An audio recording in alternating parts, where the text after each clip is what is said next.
Are Bloodthirsters of Khorne any good? Not simply are they good, they are anti-large, single-entity monsters that fly.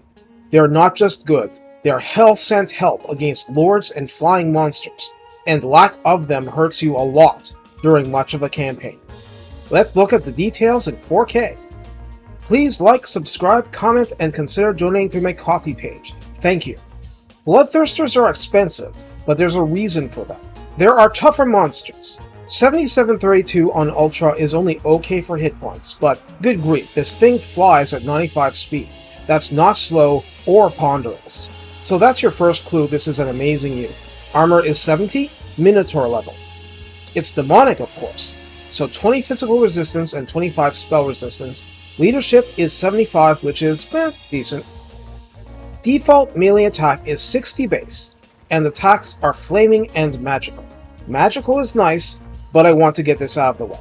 Some opponents are very resistant to fire, so in spite of being large, they are miserable opponents for the Bloodthirster, but you probably won't have anything better for fighting them, so you'll just have to suffer. Yes, certain opponents. If you're listening only, I have this big fat picture of Imric up on the screen right now. The Bloodthirster has a maximum splash of 8 and an attack interval of 4, meaning it's very, very competent in a straight-up brawl against masked forces as well. Melee defense is 44.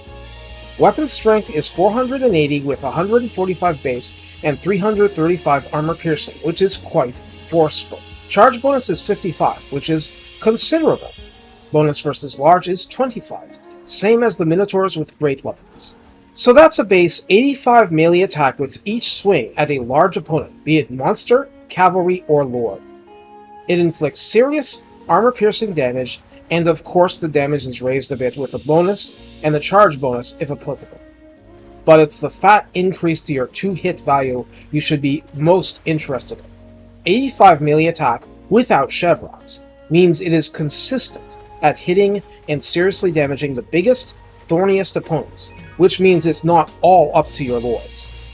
Mass is 4000, which means that pulling out of melee to take to the skies should be a simple task, even better than the slightly nerfed Bale Taurus of the Chaos Dwarf roster.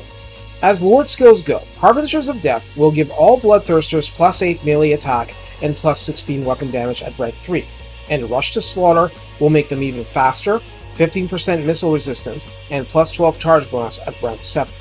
These simple buffs make the Bloodthirsters even more ridiculous. Like with many units, 3 tech tree upgrades for Exiles of Khorne apply, reducing the stiff recruit time by 1 turn, making sure blood hosts get at least 1 guaranteed, and giving war save of 8%, which adds some resilience to your flying bruiser.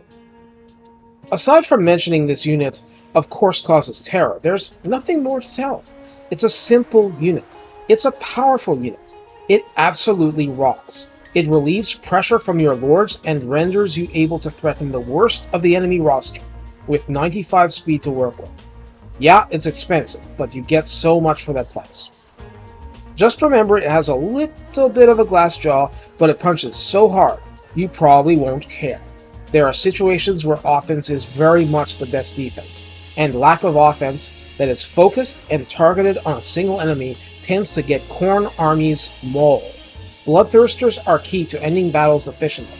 This makes them indispensable. Take care and have fun charging your foes the blood tax.